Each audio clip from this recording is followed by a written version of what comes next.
সুদীর্ঘকাল থেকে বৃহত্তর ময়মনসিংহের কলমাকান্দা, দুর্গাপুর, হালুয়াঘাট, ধোবাউড়া, ফুলপুর, পূর্বধলা, নকলা, নালিতাবাড়ি, শ্রীবর্দী, ঝিনাইগাতি, বক্সিগঞ্জ, মধুপুর, ভালুকা, সিলেটের ধরমপাশা, তাহিরপুর, কুলাউড়া, মৌলভীবাজারের সীমান্তে বসবাস করে আসছে গারো, হাজং, কোচ, বানাই, দালু, হদি, মান্দায় রাজবংশী ক্ষুদ্র নিগোষ্ঠী জাতি। জাতির জনক বঙ্গবন্ধু শেখ মুজিবুর রহমানের ডাকে সাড়া দিয়ে 1971 সালে পাকিস্তানি হানাদার বাহিনীর বিরুদ্ধে বাঙালিদের সাথে কাঁধে কাঁধ মিলিয়ে মহান মুক্তিযুদ্ধে ক্ষুদ্র নিগোষ্ঠীরাও যথেষ্ট সাহস ও আত্মত্যাগের পরিচয় দিয়ে বাংলার ইতিহাসে স্মরণীয় হয়ে আছে। 1971 সালে 25 মার্চ থেকে শুরু করে 16 ডিসেম্বর পর্যন্ত দীর্ঘ 9 মাস রক্তক্ষয়ী যুদ্ধে এদেশে ক্ষুদ্র নিগোষ্ঠীর অংশগ্রহণ একটি উল্লেখযোগ্য অধ্যায়। গারো, হাজং, কোচ সহ অন্যান্য ক্ষুদ্র নিগোষ্ঠীর ছাত্র যুবক ভুটান, ভারতে তুরার, রংনাবাগ ও গুয়াহাটি সেন্টারে মুক্তিযুদ্ধের ট্রেনিং নিয়ে বাঙালি মুক্তিযোদ্ধাদের সাথে দেশের বিভিন্ন সীমান্ত এলাকায় পাকিস্তানি হানাদারদের বিরুদ্ধে যুদ্ধে ঝাঁপিয়ে পড়ে। রবীন্দ্র রায় হাজং 1955 সালের 24 জানুয়ারি জন্মগ্রহণ করেন। লেখাপড়ার গণ্ডি বেশি দূর এগোতে না পারলেও জীবন বাজি রেখে দেশকে শত্রুমুক্ত করে স্বাধীন দেশ উপহার দিতে বিরাট ভূমিকা পালন করেছেন।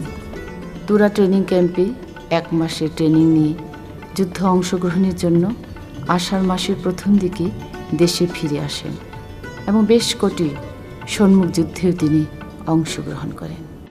আমি 1971 একজন মুক্তিযোদ্ধা ভারতের ট্রেনিং নিয়েছি।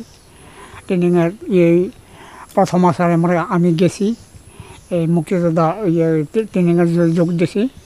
তারপরে আমরা 1 মাস ট্রেনিং নিয়ে আমরা আবার শিববাড়িতে আমরা ক্যাম্প ওখানে ছিল, ওই ক্যাম্পেই ওইখান থেকে আমরা বাংলাদেশে আমরা আবার অবস্থান করছি, যুদ্ধ করছি। বিশেষ আমরা গেছি এই ঘুষগাঁও খুব লড়াই হয়েছে। ওইখানে পাঞ্জাবি মারা গেছে এবং ওই যে পাঞ্জাবির যে সুবেদার ছিল ওরা ওই গুলি খাইয়ে পরে গেছে। তা আমরা আমরা কেউ কোনো হতাহত হয়নি, দাগি হয়নি। আমি যে দেশপ্রেম হিসাবে আমি যে বঙ্গবন্ধুর ডাকে আমি স্বাধীনতা সংগ্রামে যোগদান দিছি, 71 সংগ্রামে। এবং প্রথম বাংলা এই মাস, আষাঢ় মাস, সে সময় তোরা ভারতে আমি অংশগ্রহণ করছি।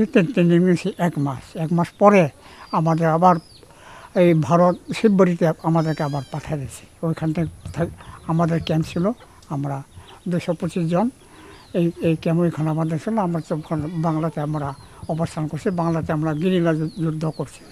গেরিলা যুদ্ধ করছি এই গলইবাঙ্গা, এই আপনার ঘুষগাঁও, দিপুলাপাড়া, এইদিকে আমরা যুদ্ধ করছি, অবস্থান করছি। আওয়ামী লীগ সরকার, প্রধানমন্ত্রী শেখ হাসিনা আমাদেরকে প্রথম থেকে 300 টাকা ভাতা করে, এখন বর্তমানে আমি 2000 টাকা পাই। প্রধানমন্ত্রী শেখ হাসিনাকে অনেক ধন্যবাদ আমি দেই এবং সকল মুক্তিযোদ্ধা ভাইরা, ওরা এখনও কেউ মরে গেছে, কেউ বেঁচে আছে, ওদেরকে ধন্যবাদ জানাই। এবং আমার বাড়ির এই সকলে যেমন এদের এই স্বাধীনতা সার্বভৌম রক্ষা করতে পারে, আমার এই ছেলে সন্তান এরা।